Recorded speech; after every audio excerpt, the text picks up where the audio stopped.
There's been a general air of misinformation about how to secure a password, what is a secure password.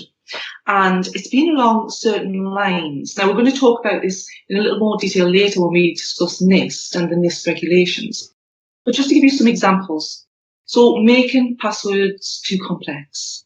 So, the more complex a password is, the more sort of combinations of characters and numbers and letters that you insist that a person has to use before they can create a password, the more likely it is that they'll either A, forget about it and then have to use your recovery system, or B, write it down on a piece of paper.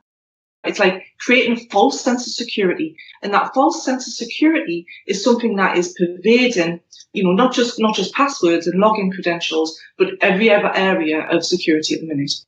Also, one of the other, and it's a particular bugbear of mine, this one, is forcing people to update their password.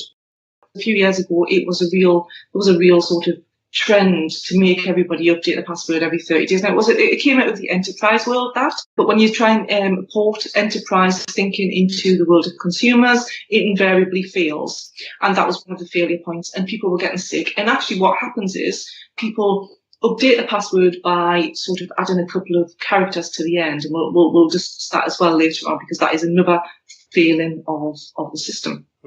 Another thing is making password policies obvious on your website. So sometimes you'll go to a website and it'll say, create your password, and then underneath it'll have something like, it has to be a capital letter, and it has to be at least 8 letters long. You may as well give a hacker the key to your house and say, come and burgle me.